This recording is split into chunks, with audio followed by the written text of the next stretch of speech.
মনের ইচ্ছা মতো যে চলে, আল্লাহ রসুলের বাঁধন থেকে যে নিজেকে ছিঁড়ে ফেলে, আল্লাহ তাআলা কোরআনে বলছে সে আর কিছু নয়, শুধুই জানোয়ার। ইনহুম ইল্লা কাল আনআম বাল হুম আদাল্লু সাবিলা। এটা কিন্তু আরো সাংঘাতিক অর্থ। আল্লাহ বলেন যদি দেখো কেউ মাইন্ড করে জানোয়ার কওয়াতে, তাইলে আবার বলিও যে সরি, না না আপনি মানুষ, আরে জানোয়ার না, বরং আপনি তার চাইতে নিকৃষ্ট। তারে আট্টু নামাই দিও, তারে ছাগলও বলিও না, তারে কুকুর বিড়ালও বইল না, সে মাইন্ড করছে। আল্লাহ বলেন না নাফরমান, তুই মাইন্ড করো নাই, জানোয়ার মাইন্ড করেছে। জন্তু জানোয়ার ডাক দিয়ে বলছে আল্লাহ এত বড় নাফরমানকে আমার সাথে তুলনা দিলেন কেন? আমি আপনার কোনটা নাফরমানি করেছি বলেন?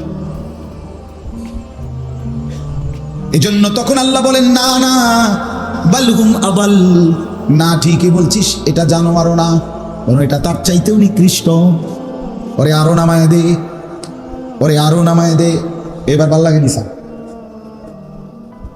এবার এবার তো পরিচয়ই নেই, এবার তো কোনো সংজ্ঞাতেই পড়লো না। আস্তাগফিরুল্লাহ। আমার বাপ, এই জন্য বুঝতে শিখেন নওজোয়ান ছেলেরা, ভাইয়া এটা বোঝা দরকার। তুমি স্কুলেই পড়ো, কোনো আপত্তি নেই, পড়ো মিয়া, ইউনিভার্সিটি পড়ো, পড়ো দোস্ত। পড়তে পড়তে আটলান্টিক মহাসাগরে যত পানি, আমি দোয়া করি তোমার পড়া যেন এত বেশি হয়।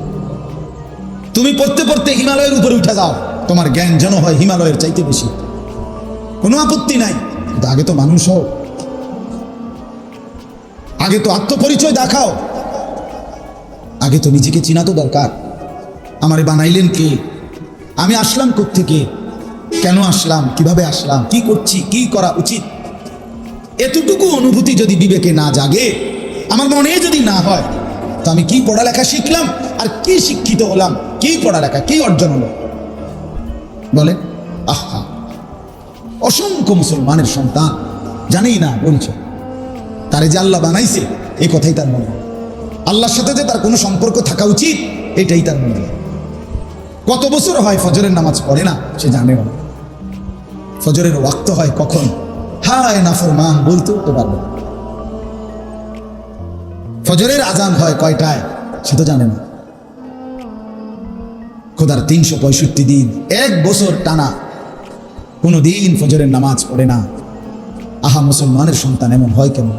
এর মুসলমানের বাচ্চা বলে কিভাবে? তার বাবা কোথায়, তার মা কোথায়, তার সংসার কোথায়, সে কোন ঘরে বড় হচ্ছে, কি খাইতেছে, কেন তারে বাবা বড় করছে? এত বড় নাফরমানকে। এ তো সভ্যতার, ভদ্রতার কোনো আইটেমই পড়ে না। রাসূলুল্লাহ সাল্লাল্লাহু আলাইহি ওয়াসাল্লাম স্পষ্ট বলছেন, নবীজি সাল্লাল্লাহু আলাইহি ওয়াসাল্লামকে সবাই বিশ্ব মানবতার মুক্তিদূত, বিশ্ব নবী, শ্রেষ্ঠ নবী, এগুলো জেনারেল খোলাফায় এমনিই কয়। নবীজির কোনো কেউ ছোট করে কয় না, কথা বোঝেন নাই? তিনি বিশ্ব নবী, তিনি শ্রেষ্ঠ নবী, তিনি সবচেয়ে সুন্দর, তিনি সর্বাধিক সুন্দর আদর্শের অধিকারী, তার কথাই শ্রেষ্ঠ, তার সব কিছু, এটা সবাই মানে।